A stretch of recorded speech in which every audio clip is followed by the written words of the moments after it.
Pada suatu hari, Aisyah sedang duduk dan merenung di halaman masjid.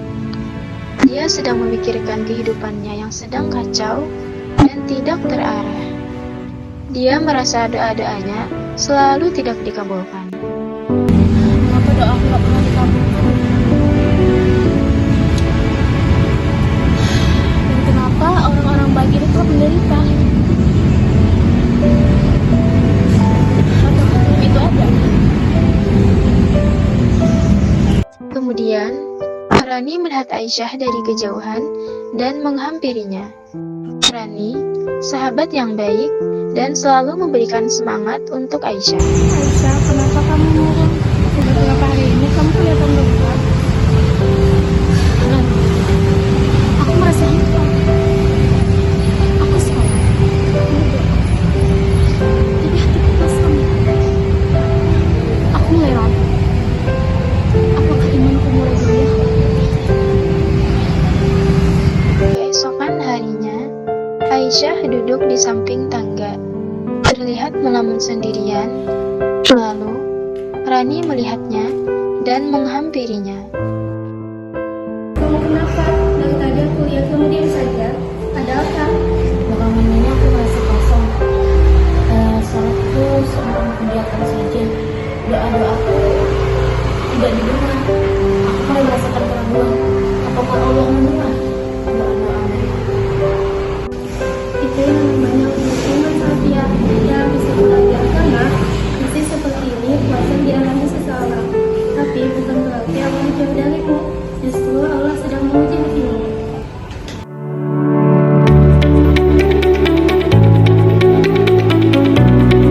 Pengertian keimanan dalam psikologi agama. Dalam kajian psikologi agama, iman tidak hanya dipandang sebagai keyakinan teologis yang bersifat normatif. Lebih dari itu, iman adalah pengalaman psikologis yang menyeluruh dalam diri manusia. Iman memiliki 3 dimensi utama. Yang pertama, kognitif. Kognitif yaitu keyakinan rasional, pengakuan intelektual terhadap keberadaan Tuhan dan kebenaran agama. Yang kedua ada efektif. Efektif ialah perasaan yang lahir dari keyakinan seperti rasa tenang, cinta, dan takut kepada Allah. Dan yang ketiga adalah konatif.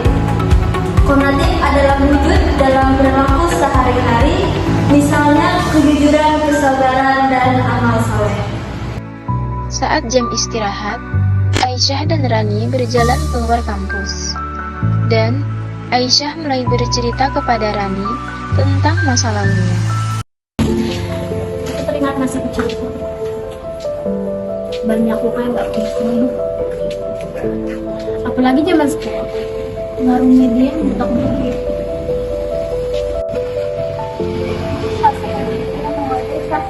Yang psikologi agama atau yang terkenal seperti luka batin, cemas, gelisah itu bisa membuat iman seseorang bertumbuh.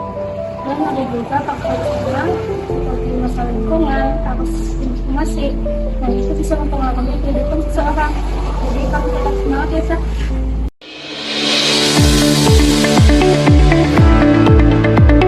Baiklah, saya akan melanjutkan pembahasan mengenai faktor internal dan eksternal yang mempengaruhi keimanan seseorang.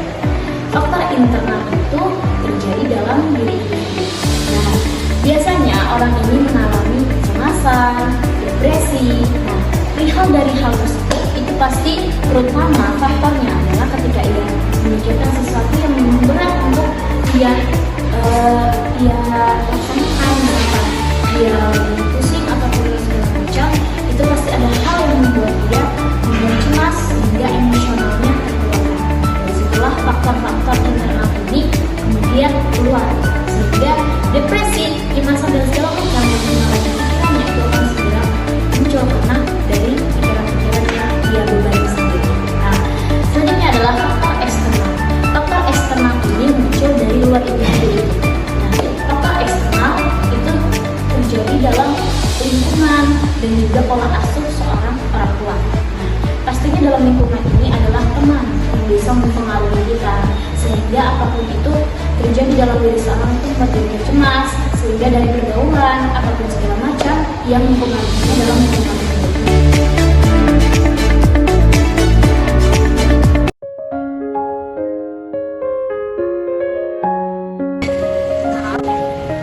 Yang selalu masuk akal. Ini masalah bersama. Keluarga juga masalah juga.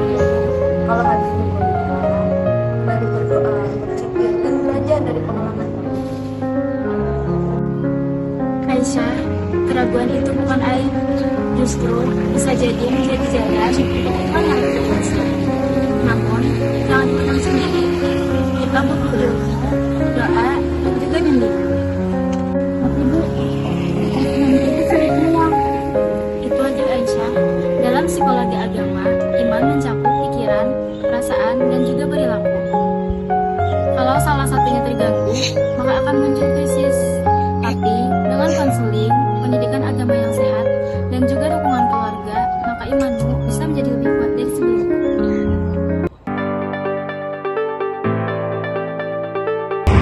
Nah, jadi problema keimanan adalah bagian dari perjalanan spiritual dan kita semua bisa mengalaminya.